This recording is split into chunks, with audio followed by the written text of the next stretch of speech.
तर उमेदवारी अर्ज भरण्यासाठी अवघे काही मिनिटं उरलेले आहेत। आता शेवटच्या क्षणी उमेदवारांची धावपळ पाहायला मिळते। हे दृश्य आपण पाहतोय सोलापुरात आता जिल्हाधिकारी कार्यालयाबाहेर उमेदवारांनी मोठी गर्दी केली आहे। शेवटच्या क्षणी उमेदवारी अर्ज भरण्यासाठी या उमेदवारांना खरं तर उशीर झाला आणि एकच आक्रमकता या उमेदवारांची या ठिकाणी पाहायला मिळते।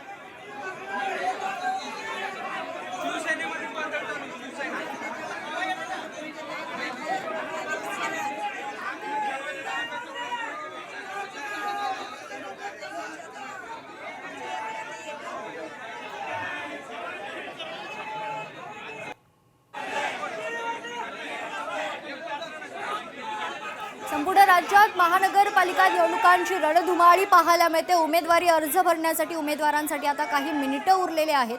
यात सोलापुरात अर्ज भरताना उमेदवारांची धावपळ पाहायला मिळते। जिल्हाधिकारी कार्यालयाबाहेर उमेदवारांनी मोठी गर्दी केलेली आहे। उमेदवार कार्यकर्ते यांची मोठी गर्दी या ठिकाणी सोलापुरात पाहायला मिळते।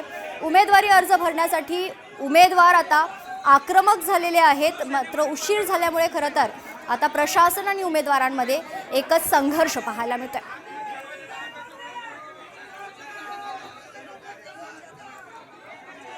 इथे दृश्य सोलापूरमधील सोलापूर जिल्हाधिकारी कार्यालयाबाहेर उमेदवारांची उमेदवारी अर्ज भरण्यासाठी एकच धावपळ पाहायला मिळते, गोंधळ पाहायला मिळते।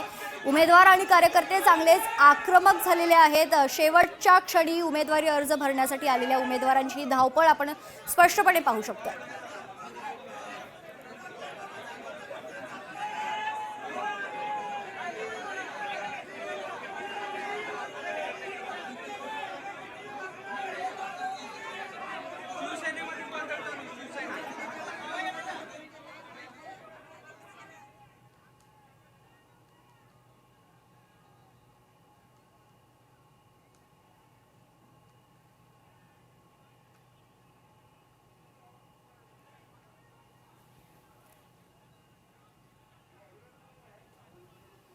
ही थेट दृश्य सोलापूरमध्ये आता शेवटच्या क्षणी अर्ज भरताना उमेदवारांची धावपळ पाहायला मिळते। खरं तर एबी फॉर्म उशिराने भेटल्यामुळे एकच गोंधळ, उमेदवारी नेमक्या कोणत्या उमेदवाराला मिळणार या बाबतीत संभ्रम, गोंधळ असल्यामुळे शेवटच्या क्षणी अनेक उमेदवारांना एबी फॉर्म मिळाले आणि त्यानंतर उमेदवारी अर्ज भरण्यासाठी आता जिल्हाधिकारी कार्यालयात उमेदवारांनी मोठी गर्दी केली। या संदर्भात सविस्तर माहिती जाणून घेऊयात। आपले प्रतिनिधी वसीम अत्तार आपल्या सोबत जोडले जात आहेत। वसीम, खरं तर शेवटच्या क्षणापर्यंत नेमक्या कुठल्या उमेदवाराला कोणता पक्ष उमेदवारी देणार आहे या बाबत खरं तर एकच गोंधळ होता, संभ्रम होता। त्यानंतर आता पक्षाने उमेदवारी अर्ज दिल्यानंतर एबी फॉर्म दिल्यानंतर आता शेवटच्या क्षणी उमेदवारांची धावपळ पाहायला मिळते। वसीम,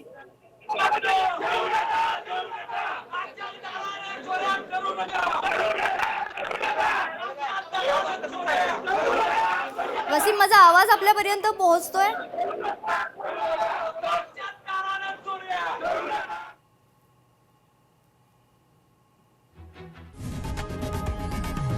लोकशाही मराठी ऐका, पहा, जागरूक रहा।